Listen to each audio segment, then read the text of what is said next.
Então, boa noite, sejam bem-vindos. Estamos aqui na nossa milésima aula de Apocalipse, né? Estamos há meses nesse livro e hoje, quando eu coloquei lá no grupo que nós íamos falar do capítulo 20, eu fiz até uma piadinha. Estamos perto do fim do mundo e do fim do livro do Apocalipse, já estamos quase terminando. Mas, como eu comentei lá no grupo, essa é a nossa última aula do ano. Por quê? Domingo que vem estaremos na cantata, né? Na comunidade C, ok? E no outro domingo é dia 25, Natal, e no outro domingo é dia 1º de janeiro. Então, a gente não vai fazer aula nesses dias, vai ficar faltando 2 capítulozinhos para nós trabalharmos o ano que vem, que eu não sei ainda se a gente vai conseguir fazer em uma aula ou em 2. São capítulos muito juntinhos, né? O capítulo 20 sozinho, ele é, na verdade, assim, o assunto do 21 ele continua no 22, mas aí a gente vê direitinho como que vai ser. Então, nós vamos começar a nossa aulinha de hoje. E vamos fazer nossa oração, então, pedindo a presença do Espírito Santo conosco. Querido Pai de amor que estás nos céus, muito obrigada, Senhor, pelo privilégio que temos de ter a tua santa palavra para estudar. Obrigada porque o teu Santo Espírito é o nosso consolador e ele nos guia a toda a verdade. Que neste momento ele faça isso com cada um de nós. Que ele nos mostre, Senhor, as coisas que em breve hão de acontecer, como disse o teu servo João. Que cada um de nós sejamos servos nestes momentos finais da história deste mundo. Obrigada por tudo, em nome de Jesus. Amém. Gente, então vamos lá. Nós estamos realmente finalizando, né, o livro do Apocalipse, reta final mesmo. Hoje, inclusive, a gente vai entender, né, algumas coisas aqui, assim, o desfecho, né, o juízo final, na verdade, termina hoje, tá? Hoje a gente termina todo o processo do juízo do Apocalipse, tá? Então, a gente está hoje com o Apocalipse 20. No Apocalipse 20, nós temos 2 grandes assuntos: o milênio e o juízo final, ok? E aí vocês em breve vão entender esta figurinha. Então, vamos recordar um pouquinho para a gente entender como que a gente chegou em Apocalipse 20. No capítulo 15 e 16, a gente já caminhando para o final da história do mundo, nós vimos o fim da intercessão no santuário celestial. Nós vimos Cristo dizendo, né, aquele está consumado, e nós vimos também a separação dos 2 grandes grupos, né? Então a gente viu aquela coisa da colheita do trigo e lá da vindima, que é a colheita da uva e a pisadura dela, representando então o juízo sobre os ímpios. Isso foi no capítulo 15 e 16. No capítulo 17 e 18, a gente viu no 17 o julgamento da Grande Babilônia, da meretriz, tá? E nós vimos no capítulo 18 a destruição da Babilônia de uma forma mais pormenorizada. Na aula passada, capítulo 19, o que que nós vimos? A besta e o falso profeta foram destruídos no lago de fogo, ok? E os ímpios são mortos à espera do juízo final. É aquele que a gente até chamou que existem as 2 grandes ceias estão em Apocalipse 19. Em um, nós temos os convidados para as bodas do Cordeiro, né? Vocês se lembram, bem-aventurado aqueles, né, que são convidados para as bodas do Cordeiro. E nós vimos também do outro lado a grande ceia, que é aquela linguagem ah, é, aterrorizante de aves e todo tipo de animais sendo convidados a se fartarem das carnes dos ímpios, ok? Então, nós vimos isso no capítulo 19. Então, até agora, quem morreu? A Babilônia morreu, né? Assim, quem já recebeu o juízo? Babilônia, a besta e o falso profeta e os ímpios. Então, quem falta agora, né? Quem falta receber o juízo para finalmente a coisa ficar ok? Satanás. Então, o capítulo 20, ele traz o destino de Satanás. O que que vai acontecer com o grande arquiteto de todo o mal, aquele que foi o manipulador e o grande originador, o criador da Babilônia, né?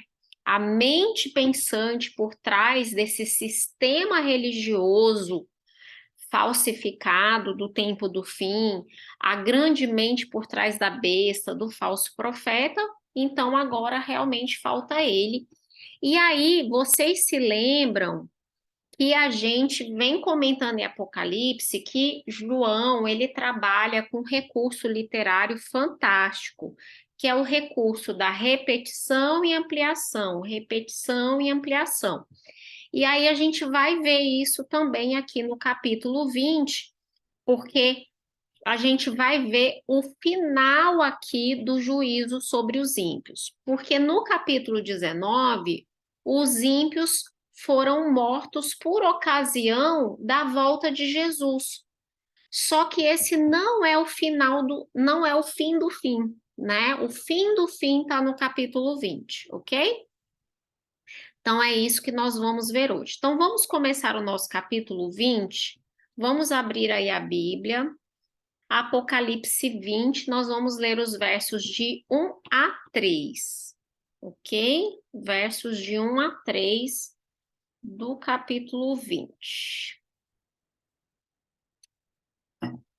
Então vi descer do céu um anjo, e ele tinha na mão a chave do abismo e uma grande corrente. Ele segurou o dragão, a antiga serpente, que é o diabo, Satanás, e o prendeu por 1000 anos.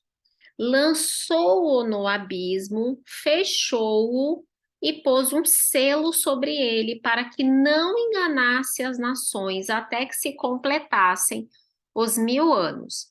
Depois disso, é necessário que ele seja solto por um tempo. Então, aqui nos 3 primeiros versos, a gente já tem parte do destino de Satanás, ok? Parte do castigo dele, e a gente já tem um spoiler, né? É necessário que ele seja solto por um tempo, ok? Então vamos lá, essa chave, né? Esse anjo que tem a chave do abismo, a grande corrente. Óbvio, gente, que a gente entende que essa chave, essa corrente são uma linguagem figurada, né? Indica realmente a capacidade de Deus, a autoridade de Deus para prender o dragão. Outra coisa também, vocês veem que o versículo 2, ele repete a descrição, os adjetivos dados a Satanás lá no capítulo 12, né? Então, lá no capítulo 12, que a gente viu que o dragão pelejou contra Miguel e seus anjos, aí ele explica quem é o dragão. Ele diz é a antiga serpente, que é o diabo, Satanás. Aqui a mesma coisa. João não quer deixar a menor dúvida de quem é esse inimigo que está recebendo o juízo aqui, ok? Então, aquela grande controvérsia que se abriu no capítulo 12, a gente vê ela finalizando aqui no capítulo 20, ok?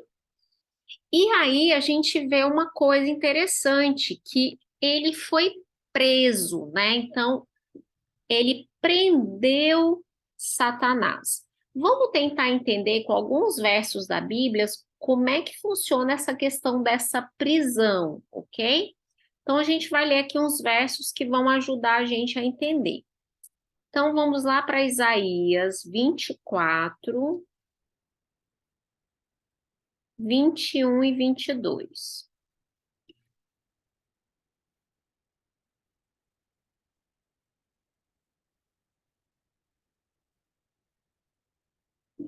Aqui nós vemos uma previsão feita pelo profeta Isaías, que já é uma previsão para o tempo do fim, né?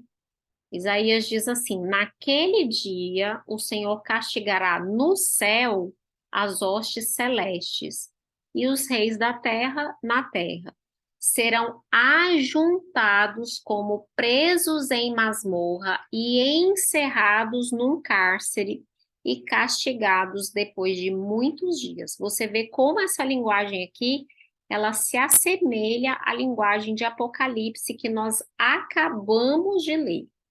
Vamos ver o que Pedro fala em 2 Pedro, capítulo 2, verso 4. Pedro também fala do castigo, né, que os anjos vão receber. Olha só o que ele diz. Ora, se Deus não poupou anjos quando pecaram, antes, precipitando-os no inferno, os entregou a abismo de trevas, reservando-os para o juízo. Então, eles estão entregues a abismo de trevas e eles estão só esperando o juízo. É aquela famosa frase: o que é teu está guardado, né? É uma frasezinha que a gente fala. Vamos ver Paulo falando um pouquinho disso em 2 Tessalonicenses, capítulo 1, versos de 6 a 10.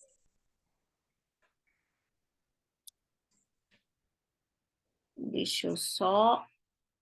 desculpa que eu apertei aqui nos negócios, porque estava dando eco, mas vamos lá. Então, 2 Tessalonicenses, capítulo 1, versos de 6 a 10.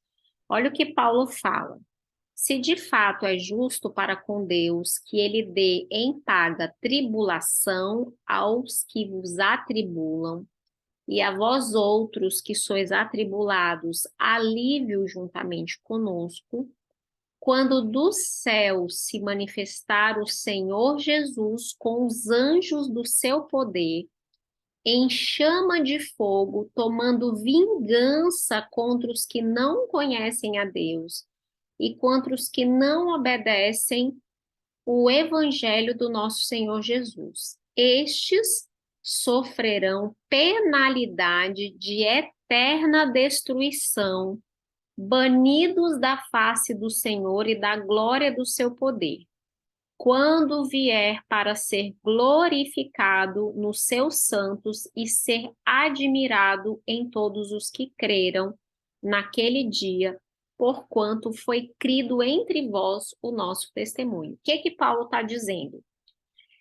Aqueles que estão fazendo mal para vocês, não se preocupem, tem juízo guardado para eles. Quando o Senhor se manifestar, eles serão destruídos e a destruição deles é uma destruição eterna, ok?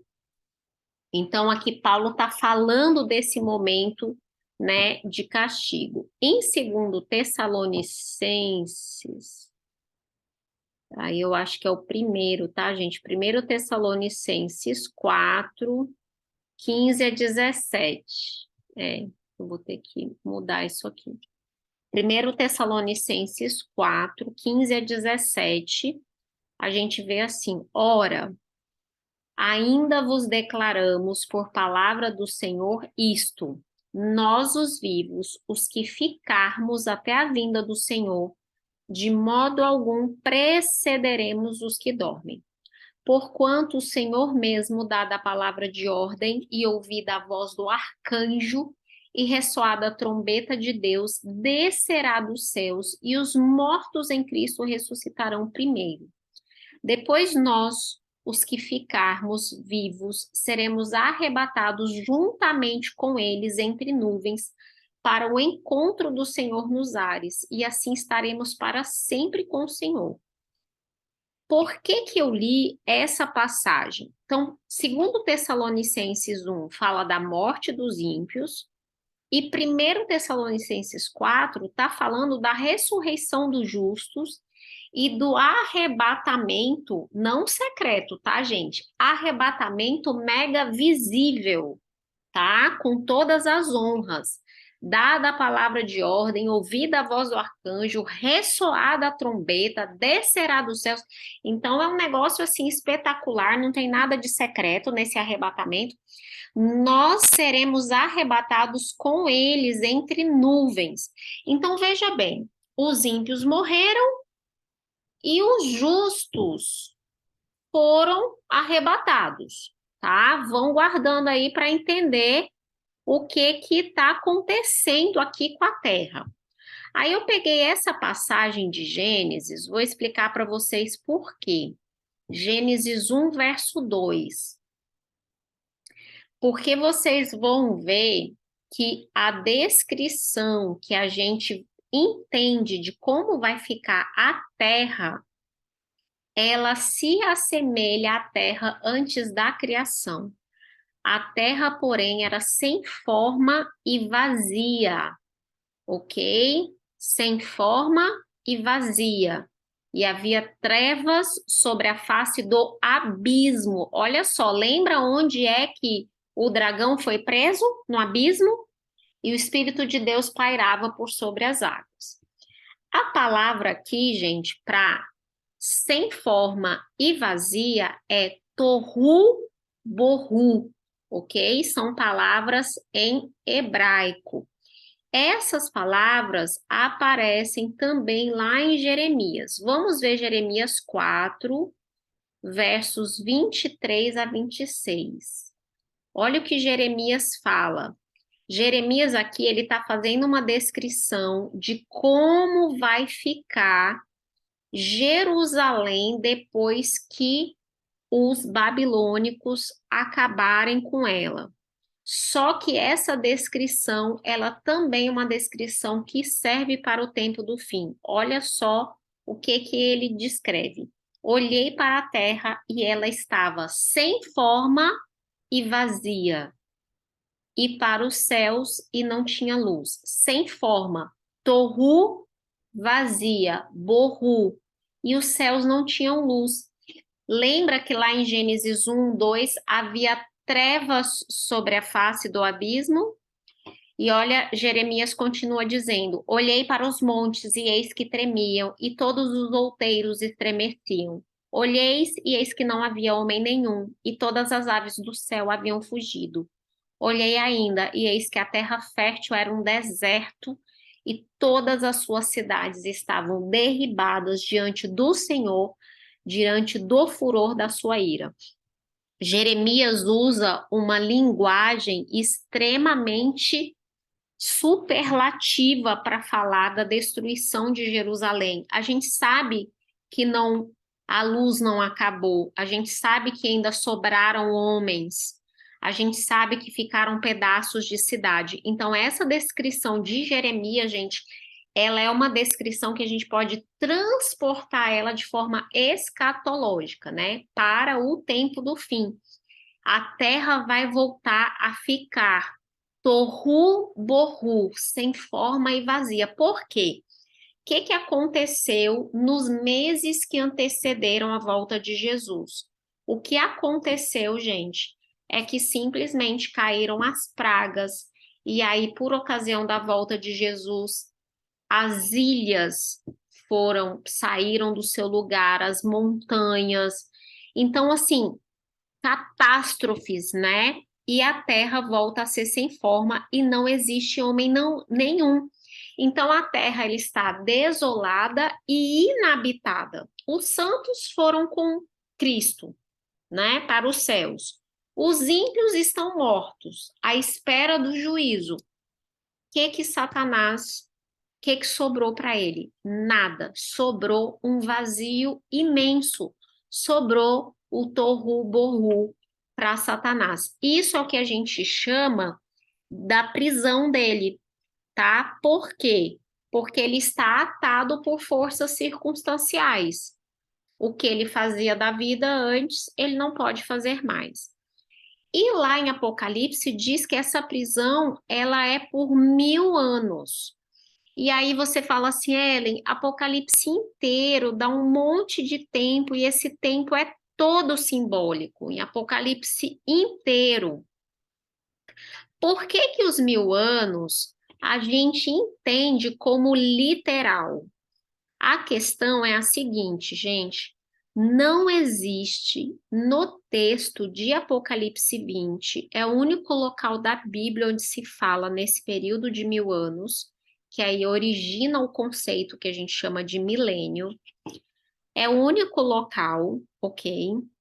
E não, o texto não me dá margem para eu saber se é simbólico ou literal, ok? O texto não me dá respostas sobre simbolismo ou literalidade. Mas a maioria esmagadora dos estudiosos do Apocalipse, inclusive aqueles que não concordam com a visão adventista de milênio, entendem o milênio como sendo um período literal. Eu não sei se vocês sabem, mas existem algumas formas de crer no milênio, né? Existem cristãos que acreditam que nós já estamos vivendo o milênio. O que seria o milênio para esses cristãos? Seria o reino de Deus inaugurado pela vinda de Cristo, e eles acham que por estarmos vivendo a pregação do evangelho, nós estamos no que eles chamam de tempo da igreja, um tempo em que a gente está propagando paz, em que os santos estão reinando com Cristo, aqui, ok? E Satanás está preso. Agora, eu não sei o que eles chamam de prisão, né? Porque que prisão é essa para esse mundo que a gente vive? Então, na cabeça, né, desses cristãos, eles dizem que então Jesus só volta depois desse milênio, em que a terra tem que ir sendo purificada. Nós é que estamos fazendo aí esse processo de purificação e Satanás está preso, por quê? Porque ele não consegue vencer a igreja, não consegue vencer a pregação do evangelho. Nós acreditamos que a volta de Jesus acontece antes do milênio, ok? Então, acontece antes do milênio, os mortos em Cristo ressuscitam, os vivos são transformados, seguem com, né, sobem com o Senhor, e aí os ímpios são mortos e aguardam esses 1000 anos com Satanás realmente preso, ok? É interessante que Apocalipse diz que foi posto um selo sobre Satanás, né? Um selo para que ele não fosse solto. Esse selo é uma linguagem extraída, gente, lá de Mateus 27, verso 66. Quando Jesus é colocado no sepulcro, e aí os guardas romanos, né? Pilatos manda os soldados ficarem lá. E aí ele diz assim: indo eles, montaram guarda no sepulcro e selaram a pedra, deixando ali uma escolta. Então, esse selo era para evitar que que os discípulos de Jesus abrissem o túmulo e dissessem que Jesus tinha ressuscitado e estava vivo e que contassem a mentira, né? Então, era um selo para evitar que o túmulo fosse violado, ok? Aqui no caso de Satanás, esse selo também ele indica que não tem como ele violar essa coisa, ao contrário do selo no sepulcro de Jesus, que a morte não pôde prender Cristo, aqui esses 1000 anos são realmente um tempo em que Satanás não vai ter paz. E lá em Apocalipse, capítulo 20, disse o seguinte: pôs-se um selo sobre ele para que ele não mais enganasse as nações. Gente, esse é o propósito da prisão de Satanás, impedir que ele pratique o engano, ok? Por que que ele não vai enganar? Porque não tem ninguém para ele enganar. Só está Satanás e seus anjos nessa terra. São 1000 anos para refletir as escolhas que eles fizeram. Não que essa reflexão vá resultar em alguma coisa, ok? Porque não há mais arrependimento, né? A gente sabe que para Satanás não há realmente nenhuma possibilidade de arrependimento, ok? Mas é um momento em que ele está preso, ele está sofrendo parte do castigo dele, né, do momento final. E aí, o que que acontece? E aí a gente vai ver agora o que vai acontecer com os justos. Enquanto Satanás está preso aqui na Terra, o que acontece com quem subiu? E olha, o Antenor colocou aqui, né? Ao contrário de Apocalipse 13, 14, que lá ele tinha que enganar. Exatamente, Antenor. Você vê que desde o capítulo 12, quando a gente inaugura essa grande controvérsia do grande conflito, você vê que no capítulo 13 e tal, 14, 15, 16, 17, você vê 18, você vê tudo as artimanhas dele de engano, né? Sempre as artimanhas de engano. E aqui acabou, não tem mais a quem enganar. E aí vamos ver o que acontece com os justos. Versículos 4 até o 6 de Apocalipse 20. Versículos 4 a 6. Vi também tronos. Então, olha só, João, essa visão é o seguinte: ele vê duas coisas. Na terra, ele vê Satanás sendo preso, e aí ele parte para outra visão, ele fala: vi também tronos, e nestes sentaram-se aqueles aos quais foi dada a autoridade de julgar. Vi ainda as almas dos decapitados por causa do testemunho de Deus, de Jesus, desculpa, bem como por causa da palavra de Deus, tantos quantos não adoraram a besta, nem tampouco a sua imagem, e nem receberam a marca na fronte e na mão. E viveram e reinaram com Cristo durante 1000 anos. Olha só o que está acontecendo com os salvos durante 1000 anos. O restante dos mortos não reviveram até que se completasse os 1000 anos. Essa é a primeira ressurreição. Bem-aventurado e santo é aquele que tem parte na primeira ressurreição. Sobre esses, a segunda morte não tem autoridade. Pelo contrário, eles serão sacerdotes de Deus e de Cristo e reinarão com ele os 1000 anos.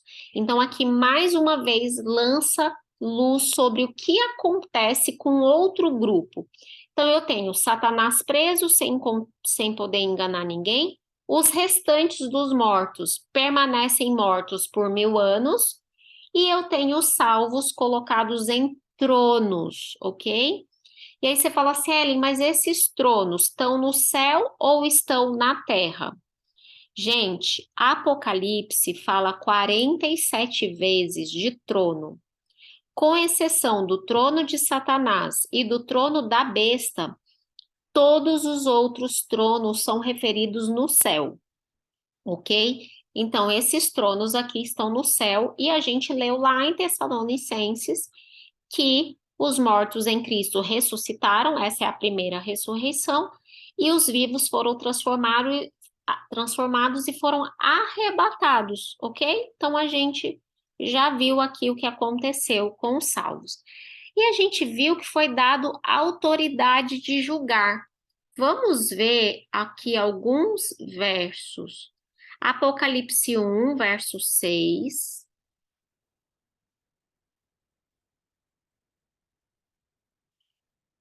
Apocalipse 1, verso 6. Diz assim, olha, e nos constituiu reino, sacerdotes para o seu Deus e Pai. A ele a glória e o domínio pelos séculos dos séculos. Amém. Então, João está falando que os salvos foram constituídos reis e sacerdotes. Apocalipse 5, verso 10. De novo, João repete a mesma coisa. E para o nosso Deus o constituístes reino e sacerdotes, e reinarão sobre a terra. Mas será que Apocalipse é o único lugar onde a gente vê promessa dos salvos reinando e julgando? Vamos ver Mateus 19, verso 28. Mateus 19, verso 28. Jesus lhes respondeu: Em verdade vos digo que vós, os que me seguistes, quando na regeneração o Filho do Homem se assentar no trono da sua glória, também vós assentareis em 12 tronos para julgar as 12 tribos de Israel. Olha a promessa que Cristo estava fazendo para os discípulos, né, gente? E vamos ver o que Paulo fala sobre isso, lá em 1 Coríntios 6, versos 2 e 3. 1 Coríntios 6, versos 2 e 3, Paulo diz assim: Ou não sabeis que os santos hão de julgar o mundo? Ora, se o mundo deverá ser julgado por vós, sois acaso indignos de julgar as coisas mínimas? Não sabeis que havemos de julgar os próprios anjos, quanto mais as coisas dessa vida. Então, em que ocasião, e Paulo está colocando isso para o futuro, em que ocasião os salvos passam, né, os santos, passam a julgar o mundo e a julgar, inclusive, os anjos, por ocasião do milênio, tá? Quem está nesse grupo? Aqui tem um grupo especial, gente. As almas dos decapitados por causa do testemunho de Jesus, bem como por causa da palavra de Deus. Lembram-se do clamor de Apocalipse 6, verso 9, quando é aberto o quinto selo. Quando ele abriu o quinto selo, vi debaixo do altar as almas daqueles que tinham sido mortos por causa da palavra de Deus e por causa do testemunho que sustentavam, ok? Então, e eles clamavam: até quando? Essa pergunta já foi respondida, e olha o verso 11. Então a cada um deles foi dada uma vestidura branca e lhes disseram que repousassem ainda por pouco tempo, até que se completassem o número dos seus conservos e seus irmãos, que iam ser mortos igualmente com eles. Olha, o Antenor está fazendo uma pergunta muito boa, né? O Antenor está perguntando: que tipo de julgamento é esse? Será que é para que os justos entendam o certíssimo julgamento de Jesus, ou realmente eles poderão interferir em algum julgamento, até porque o levantar de seu trono já estará tudo decidido na salvação? Boa pergunta, nós vamos responder nos próximos 2 slides. Mas essa é a pergunta que não quer calar. Agora, você está certo. Tudo já foi decidido. Lembra que a gente viu no capítulo 15 e 16 o está consumado? Lembra que a gente viu lá no capítulo 10 de Apocalipse, quando ia começar o juízo investigativo? Então, a gente já viu o juízo começando e o juízo terminando. Então, que juízo é esse que os salvos vão fazer? Essa é a pergunta que não quer falar, que não quer calar, né? E aqui Paulo, e aqui em Apocalipse diz que essa é a primeira ressurreição. É aquele versículo lá de Tessalonicenses que a gente já leu, né? A gente leu 1 Tessalonicenses 4, verso 16. Porquanto o Senhor mesmo, dada a sua palavra de ordem, ouvida a voz do arcanjo, ressoada a trombeta de Deus, descerá dos céus, e os mortos em Cristo ressuscitarão primeiro. Então, por que os mortos em Cristo vão ressuscitar primeiro? Porque existe uma segunda ressurreição que acontece depois do milênio, que a gente vai ver daqui a pouquinho. Sobre estes aqui, gente, a segunda morte não tem autoridade. Eles foram ressuscitados, foram transformados, foram arrebatados juntamente com o Senhor nos ares, acabou, o destino deles está garantido, eles reinarão com Cristo, ok? Então, aqui a gente tem a primeira ressurreição e, mais uma vez, uma bem-aventurança, bem-aventurado aquele que participa, né, da primeira ressurreição, sobre eles a segunda morte não tem autoridade. Mas vamos então responder à pergunta do antenor. Se o julgamento já foi feito, o destino dos justos está garantido, o destino dos ímpios também. Até o próprio Satanás já foi julgado, os anjos dele, a besta, o falso profeta já até receberam a sua penalidade. O que que os justos vão fazer, gente? Os justos vão passar uma vista nos autos do processo. Imagine você chegar no céu e você olhar, procurar uma pessoa que você tinha certeza que estava salva e essa pessoa não está lá. E você fala, não, não é possível. Porque não foram essas as obras que eu vi dessa pessoa. Essa pessoa era boa, essa pessoa era temente a Deus, se desviava do mal. Por que que ela não está aqui? Os 1000 anos irão responder todas as nossas dúvidas, né? Nós iremos saber por que que nós estamos lá, por que que pessoas que a gente nunca imaginaram vão estar lá. Meu Deus, fulano tá aqui. Fulano era do mal, era do lado negro da força, tá aqui no céu. Nós vamos saber por quê e nós vamos saber por que aqueles que nós imaginávamos que estariam salvos não estão lá. Então, qual é o resumo, né, desse juízo aqui? A gente chama esse juízo, gente, em termos de teologicamente, de juízo comprobatório, tá? É um exame do trato de Deus para com aqueles que se perderam. São as respostas sobre Deus foi justo realmente, ele tratou a todos com justiça, com equidade. O que é tratar com equidade? Não é a mesma coisa de igualdade, tá, gente? Deus não nos trata com igualdade.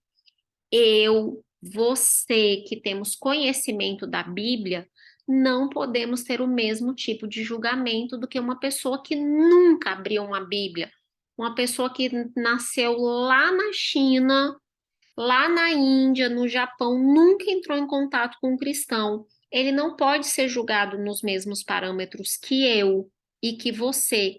Por isso, Deus trata a todos com equidade, a cada um segundo a proporção do conhecimento que recebeu, ok? E aí eu achei essa. Então, o Antenor falou: faz com que os justos comprovem a justiça perfeita de Deus. É isso mesmo. E aí, gente, nesse livro, né, que eu estou lendo, o Ranko Stefanovic, ele citou uma frase de um livro antigo sobre Apocalipse, que é até um livro que o Antenor falou para a gente, né, que eu acho que ele até tem no início das nossas aulas, que é o livro do Mervyn Maxwell, ok?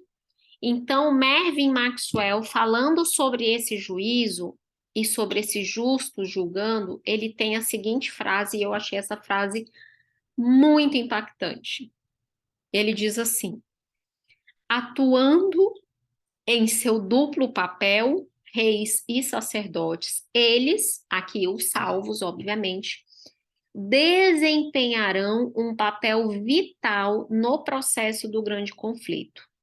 Eles confirmarão para a sua eterna satisfação quão fervorosa e pacientemente Deus cuidou dos pecadores perdidos ou dos pecadores que se perderam. Eles perceberão quão descuidada e obstinadamente os pecadores desprezaram e rejeitaram o amor de Deus. Eles descobrirão que mesmo aqueles pecadores aparentemente menores secretamente nutriam um egoísmo hediondo em vez de aceitar o sistema de valores do seu Senhor e Salvador. Gente, isso aqui é muito forte, porque vão haver questionamentos. E Deus, ele é tão bom, mas tão bom, que ele vai nos deixar examinar os autos do processo. Entendeu? Cada coisa, cada prova, cada detalhe da vida daqueles que se perderam. E aí nós vamos falar, gente, e nós vamos glorificar a Deus, aleluia, glória a Deus, porque Deus fez o que era certo. Então, para isso, essa é uma das coisas, né, para as quais vai servir, então, esses 1000 anos em que nós estaremos aí no que o Apocalipse chama de tronos, né? Olha, o Antenor disse que quando ele estudou, ele fez um outro resuminho também dessa parte do livro. Se ajudar, posso colocar para aumentar o conhecimento de todos nós. Pode sim, Antenor, pode colocar lá no grupo. Ó, não, ele já colocou aqui. Deus deixará bem claro ao universo o poder maligno do pecado e quanto Deus teve que fazer ao ponto de entregar seu único filho para a morte e humilhação, para a salvação daqueles que aceitaram e a morte para os que não aceitaram. É isso mesmo, Antenor. Nós já sabemos, né, que nós estaremos no céu porque Cristo foi entregue em favor de nós. Mas a gente vai ficar pensando, gente, fulano estava comigo o tempo inteiro na igreja, era do meu PG, era do meu ministério, fulano era um pregador conhecido, ciclano era tão bom, fez tanta caridade, por que não estão aqui? Minha mãe, meu pai, meu avô, meu irmão, por que não está aqui? Então, esse vai ser o momento de responder todas as perguntas. Mas vamos lá voltar para Apocalipse 20, vamos ler os versos de 7 a 10. Porque lembra que a gente acabou de ler um spoiler, vai Apocalipse 20, verso 3, que era necessário que Satanás fosse solto por um pouco de tempo? Olha só, isso é recobrado no 7 a 10. Vamos lá. Diz assim, ó. Quando, porém, se completarem os 1000 anos, Satanás será solto da sua prisão, e ele sairá para seduzir as nações que há nos 4 cantos da terra, Gog e Magog, a fim de reuni-las para a peleja, e o número dessas é como a areia do mar. Então elas marcharam pela superfície da terra e sitiaram o acampamento dos santos e a cidade querida. Desceu, porém, fogo do céu e os consumiu. O diabo, o sedutor deles, foi lançado para dentro do lago de fogo e enxofre, onde já se encontram não só a besta, como também o falso profeta, e serão atormentados de dia e de noite pelos séculos dos séculos. Então, o que que a gente está vendo aqui? Inverte-se o processo de prisão. Por que que Satanás ficou preso? Porque não tinha ninguém para ele seduzir. E aí, então, os ímpios aqui ressuscitam. E aí, Satanás tem a quem seduzir novamente. E a gente vai ver o que que eles estão tentando fazer. Em Apocalipse 21, a gente vê a descida da Nova Jerusalém, né? A Nova Jerusalém, ela desce, né, com os salvos, com Cristo, com Deus, e ela fica pairando sobre a terra. E aí Satanás olha para aquilo e com todos aqueles ímpios ressuscitados, e ele diz o seguinte: bora tomar isso aí, bora fazer guerra. Nem tudo está perdido. Ele sabe que tudo está perdido, porque ele conhece Apocalipse melhor que eu e você. Ou vocês acham que Satanás não é doutor em Apocalipse? É óbvio que sim. E aí ele, então, faz o seu último grande engano, que é para que esses ímpios tomem a cidade, né, numa tentativa final aí de usurpar o trono de Deus, só que aqui é muito claro, né? Desce fogo do céu e consome. Vamos, então, entender o que é esse Gog e Magog. Gente, Gog e Magog é tirado dos capítulos 38 e 39 de Ezequiel, tá? Gog e Magog, aqui no Apocalipse, representam figurativamente nações rebeldes contra Deus. Por isso que fala que ele vai sair a enganar os quatro cantos da terra. E quem que ele vai enganar? Os inimigos de Deus, ok? Gog e Magog. E aí eles sitiam o acampamento dos santos e da cidade querida. E você vê, gente, que os ímpios, eles continuam demonstrando o mesmo caráter, a mesma coisa, a mesma atitude, né? Permanecem rebeldes e cheios de ódio contra Deus. Eles só confirmam aquilo que a gente viu durante os 1000 anos. E o fogo do céu desce e consome eles. Isso, gente, já está predito lá em Ezequiel 38, falando lá da destruição de Gog e Magog, 38, 22 e 23.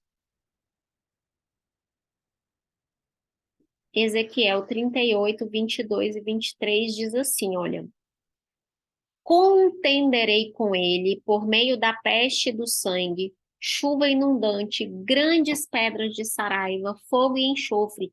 Farei cair sobre ele, sobre as suas tropas e sobre os muitos povos que estiverem com ele. Por que que João cita Gog e Magog? Porque ele se lembra aqui desses textos de Ezequiel. Assim eu me engrandecerei e vindicarei a minha santidade e me darei a conhecer aos olhos de muitas nações e saberão que eu sou o Senhor. Vira a página aí da sua Bíblia, Ezequiel 39, verso 6, diz, olha só, meterei fogo em Magog e nos que habitam seguros nas terras do mar, e saberão que eu sou o Senhor. Então, já existe essa predição. Em Hebreus, a gente também tem essa predição, Hebreus 12, 29. Hebreus 12, 29 diz, porque nosso Deus é fogo consumidor, ok? E eu gostei muito, gente, em Apocalipse 20, no verso 9. Desceu, porém, fogo do céu e os consumiu. Olha aí o tipo de fogo eterno. É o fogo que consome por inteiro, ok, gente? Consome completamente, tá? Então, aqui a gente vê. E o diabo é finalmente, então, lançado no lago de fogo e enxofre. E esse é um castigo irreversível, por isso que esse castigo é chamado que ele é atormentado pelos séculos dos séculos. Olha o que diz Mateus 25, 41. Então o rei dirá também aos que estiverem à sua esquerda: Apartai-vos de mim, malditos, para o fogo eterno, preparado para o diabo e seus anjos. A verdade, gente, é que quando a gente junta esse texto com João 3,16, a gente percebe que a predestinação de Deus para nós é a salvação. Deus nos predestinou a todos para sermos salvos. Porque Deus amou o mundo de tal maneira para que todo aquele que nele crê não pereça, mas tenha vida eterna. Só que vai existir um grupo de pessoas que João diz que eles são numerosos como a areia do mar, que eles preferiram rejeitar o amor de Deus. E aí eles vão para o fogo eterno, mas o fogo eterno não era para eles, era para o diabo e seus anjos. Você vê que quando Cristo fala isso aqui, é porque não existia mais possibilidade de Satanás ter um indulto, um perdão, né? Quando ele é expulso lá do céu, naquela descrição que a gente tem em Ezequiel e Isaías, né? Ele já não tinha mais essa possibilidade de perdão. Foi ofertado para ele a possibilidade de perdão e ele não aceitou.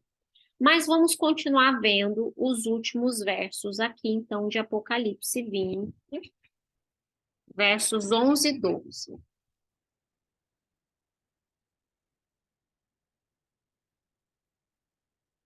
O Antenor falou que o fogo eterno é a condenação eterna. É isso mesmo, Antenor. É isso mesmo. Tá certíssimo. Então, Apocalipse 20, versos 11 e 12. Então, olha só. Lembra que a gente está estudando Apocalipse, que faz repetição e ampliação, repetição e ampliação. Você vai ver aqui que nesses versículos, a gente vai ver de novo os ímpios recebendo o julgamento deles. Por quê? Porque a gente está trabalhando com repetição e ampliação.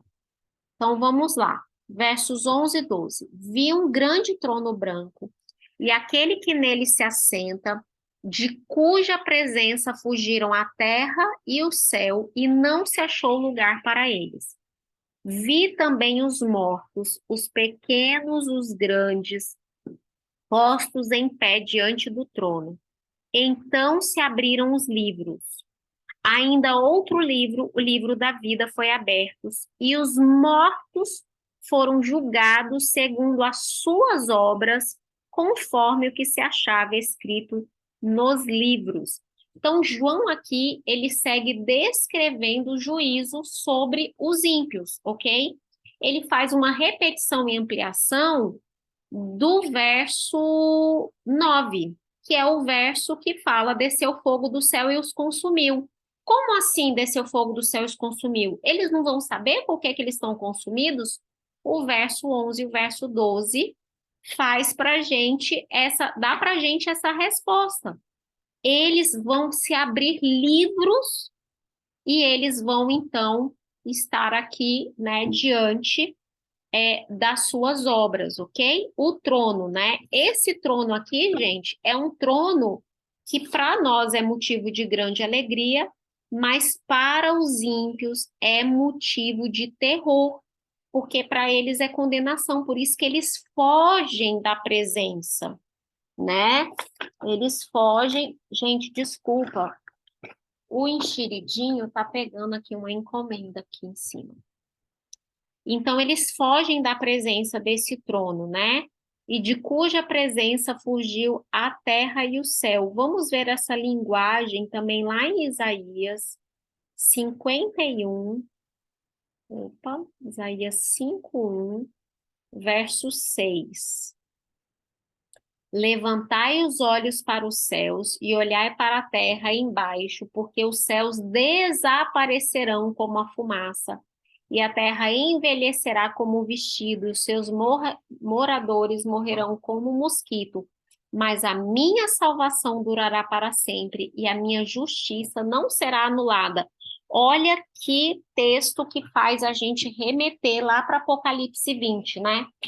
Então, a gente vê que está remetendo realmente o que acontece em Apocalipse 20. Vamos ver Pedro falando disso. Segundo Pedro, capítulo 3, versos 10 a 12. Olha só o que Pedro diz. Virá, então, entretanto, como ladrão o dia do Senhor, nos quais os céus passarão com estrepitoso estrondo, e os elementos se desfarão abrasados. Também a terra e as obras que nelas existem serão atingidas, vistas que todas essas coisas hão de ser assim desfeitas. Deveis ser tais como os que vivem em santo procedimento e piedade, esperando e apressando a vinda do dia de Deus, por causa do qual os céus incendiados serão desfeitos e os elementos abrasados se derreterão.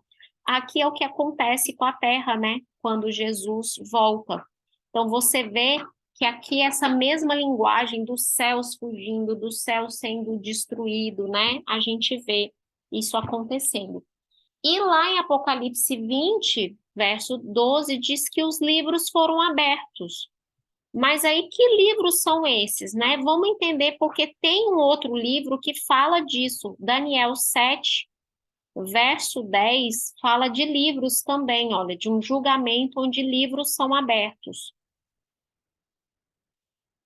Daniel 7, verso 10, diz assim: Um rio de fogo manava e saía diante deles, e milhares o serviam, e miríades de miríades estavam diante dele. Assentou-se o tribunal e se abriram os livros. Então é assim, gente. Deus tem registro das nossas escolhas e das nossas atividades, ok?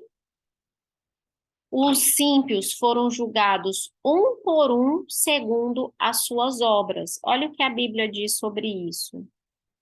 Salmos 96, verso 13.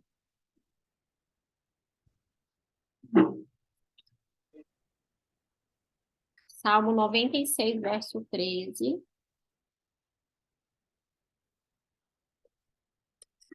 Na presença do Senhor, porque vem julgar a terra e julgará o mundo com justiça e os povos consoante a sua fidelidade. E lá em Romanos, Paulo fala também, olha, desse julgamento, né? Romanos 2, de 5 a 8.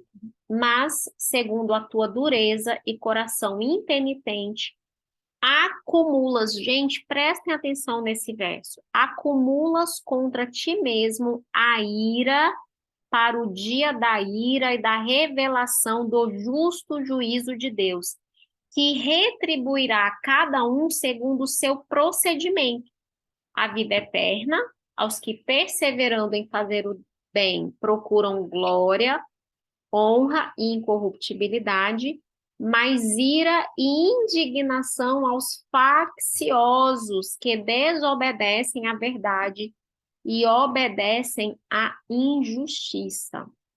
Veja bem, por que que os ímpios vão ter os livros abertos e eles vão ser julgados segundo as suas obras, se na verdade todo mundo vai morrer? Se eles todos vão morrer. Por que que Paulo diz que tem gente que está acumulando contra si ira para o dia da ira? Gente, esses versos, eles dão a entender que a morte não acontece de igual modo para todos os ímpios quando desce fogo do céu e consome a todos. Entendeu? Uma pessoa que sempre viveu distante de Deus, mas que nunca matou, nunca fez coisas absurdas contra o próximo, essa pessoa não vai morrer igual um grande,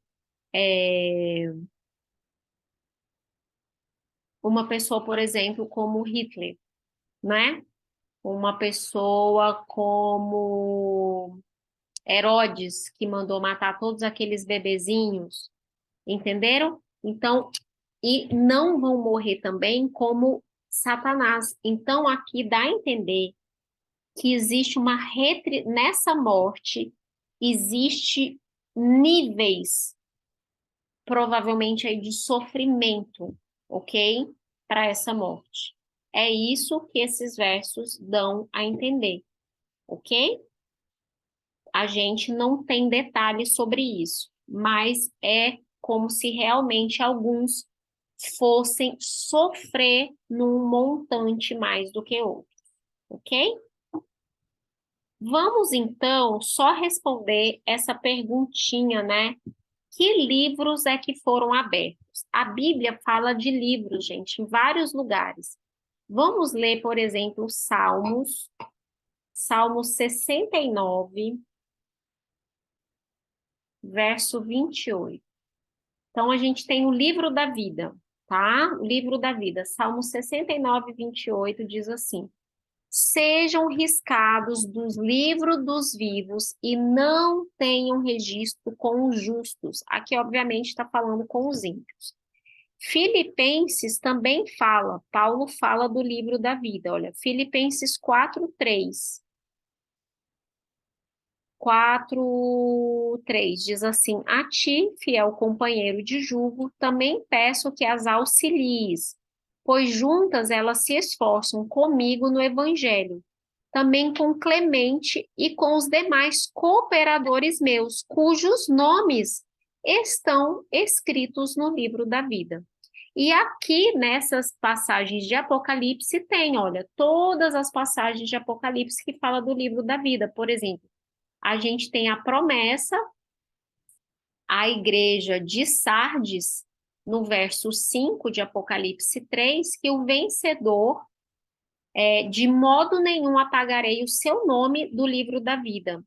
Quem foi aqueles que adoraram a besta em Apocalipse 13? Todos quantos não têm escrito o seu nome no livro da vida, né? O Robson escreveu aqui, interessante ou estranho como existem essas informações hoje e sempre existiu na Bíblia, e mesmo assim muitos serão enganados. Verdade, Robson. Principalmente que o próprio Satanás será eliminado. Vejo que o mal tem poder de cegar literalmente alguns seres humanos. Perfeita a sua colocação. Inclusive, existem pessoas que usam a Bíblia para se enganar. É aquele famoso texto, né, tirado do contexto. Quantas pessoas hoje aí não usam a Bíblia, né, da forma mais hedionda possível, né, gente? Para enganar pessoas, para ludibriar pessoas. É uma coisa terrível, terrível mesmo, tá? Então, a gente vê aqui o livro da vida. Vamos ler Apocalipse 21, verso 27, que é um texto que a gente ainda não leu. Fala de quem é que vai entrar na cidade santa, quem é que não vai entrar. Olha só. Nela nunca jamais penetrará coisa alguma contaminada, nem aquele que pratica abominação e mentira, mas somente os que estão inscritos no livro da vida do Cordeiro.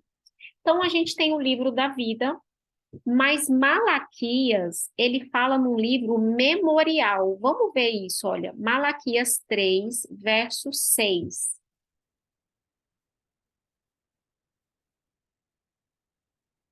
Ai, desculpa, gente, verso 16.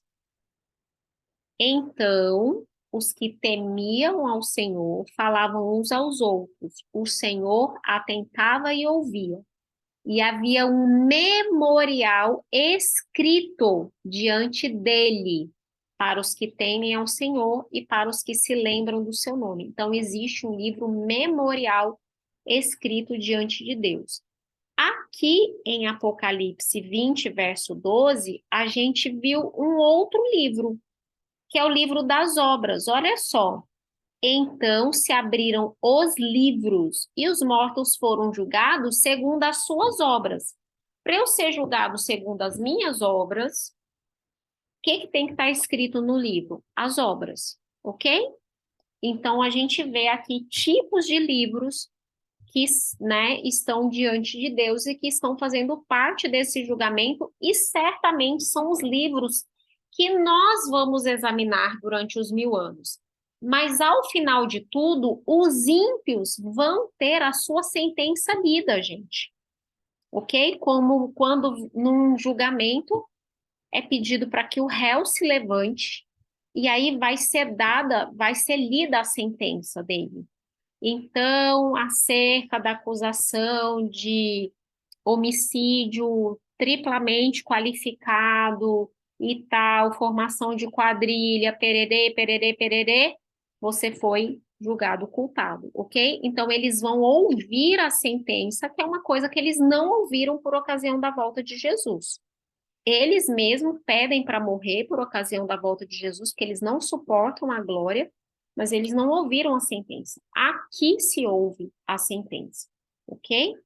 Vamos ver o livro de Deus, né? Tem um livro que o próprio Moisés fala dele, olha, Êxodo 32, versos 32 e 33. Tornou Moisés ao Senhor e disse: Ora, o povo cometeu grande pecado, fazendo para si deuses de ouro. Agora, pois, perdoa-lhe o pecado, ou se não, risca-me, peço-te do livro que escrevestes. Para mim, gente, esse aqui é o mesmo livro da vida, tá? não é citado, que é o livro da vida, mas o que Moisés está falando? Se você não perdoar o povo, risca meu nome também. De onde que o nome de Moisés tinha que estar escrito? No livro da vida, né? Que é o livro da salvação. E aí, em Salmo 56, verso 8, tem uma outra passagem que o salmista Davi, ele fala, ó, contaste os meus passos quando eu sofri perseguições, recolheste as minhas lágrimas no teu odre. Não estão elas inscritas no teu livro? Ou seja, Deus mantém um livro sobre o nosso sofrimento, principalmente aquele sofrimento que é em decorrência de perseguição, entenderam? Então, aqui a gente tem os livros. Então, a Bíblia fala desses diversos livros. Isso aqui não faz parte do estudo propriamente de Apocalipse, mas eu achei muito importante trazer aqui para vocês, tá bom? E vamos para os últimos versículos de Apocalipse 20, gente. A gente já está quase terminando. Apocalipse 20, do 13 ao 15. E aí, o que que aconteceu aqui? Deu o mar os mortos que nele estavam, a morte e o além entregaram os mortos que neles havia, e foram julgados um por um segundo as suas obras. Então, a morte e o inferno foram lançados dentro do lago de fogo. Esta é a segunda morte, o lago de fogo. E se alguém não foi achado inscrito no livro da vida, esse foi lançado para dentro do lago de fogo. Então, aqui, um por um foram julgados. Você vê no verso. Ah, vê? No verso. Aquele que fala de grandes e pequenos. Mas aqui a gente vê que o juízo ele é universal. Todos vão realmente saber o que está acontecendo. Não sabemos como vai ser isso, né? Aí aqui tem uma coisa muito importante. A morte e o inferno são lançados dentro do lago de fogo. Você vê aqui que tem uma personificação da morte e do inferno, ok? Assim como a besta é personificada e lançada dentro do lago de fogo, Babilônia, o falso profeta, todos eles são personificados numa figura de linguagem, aqui a morte e o inferno também. Isso mostra, gente, que esse lago de fogo não tem como ser literal, porque como que eu vou lançar a morte dentro do lago de fogo? Isso aqui também quer dizer que a morte ela vai ser extinta. Isso também mostra que o lago de fogo não é eterno. Porque se a morte é extinta, isso quer dizer que quem morreu acabou, não fica perpetuando o sofrimento. Entenderam? Vamos ler então outros momentos em que a morte é colocada aqui como o inimigo, né? O inimigo que vai ser vencido. Apocalipse 1, verso 18.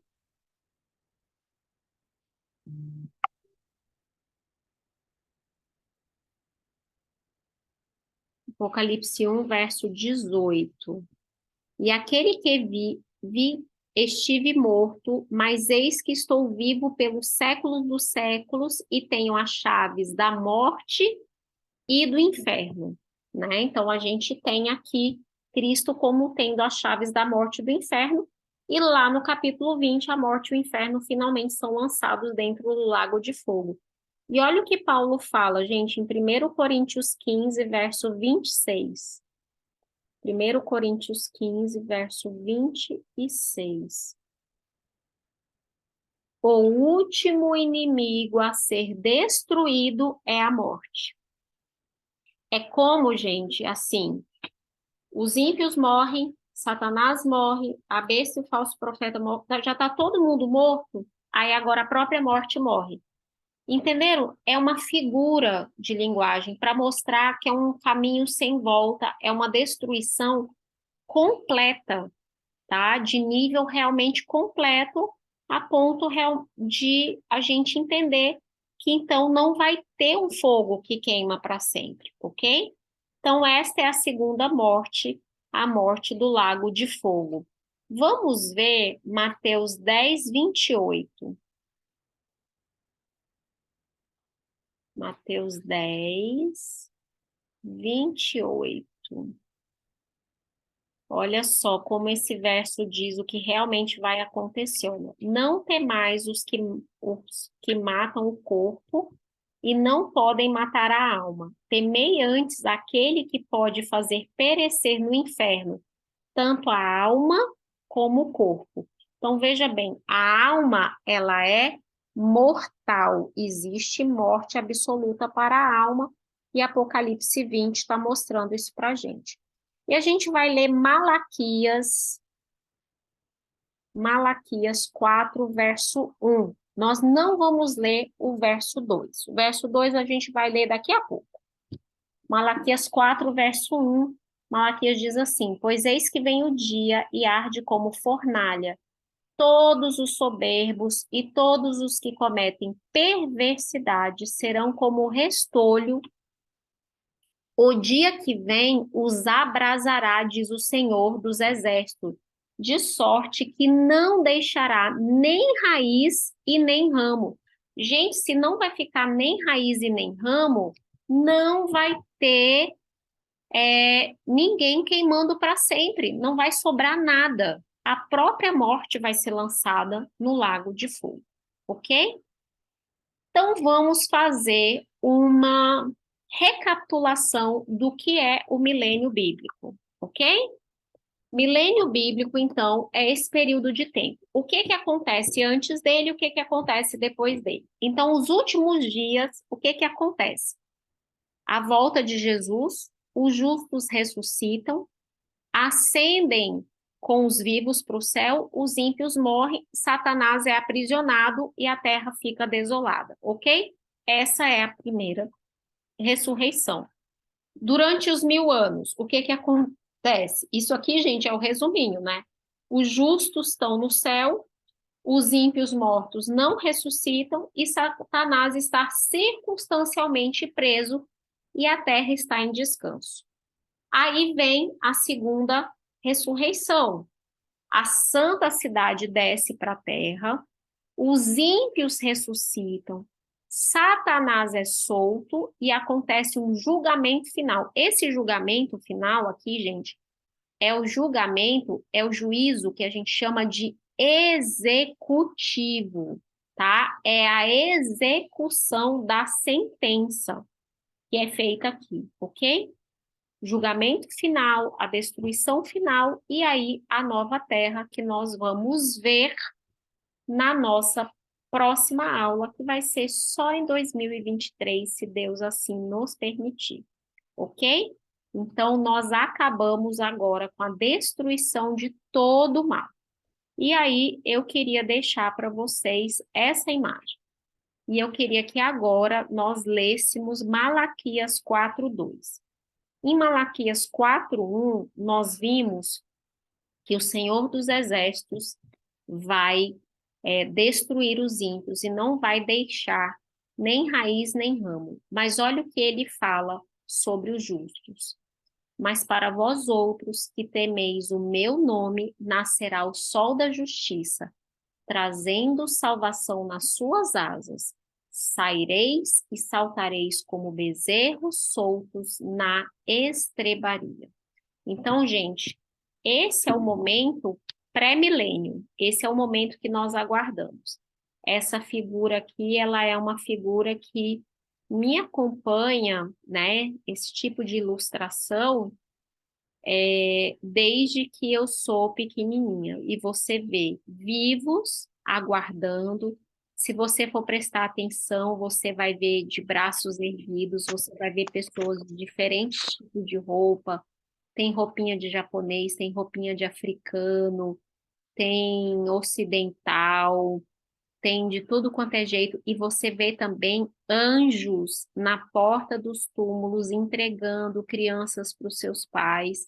E você vê Jesus voltando, as trombetas ressoando. É uma coisa esplendorosa.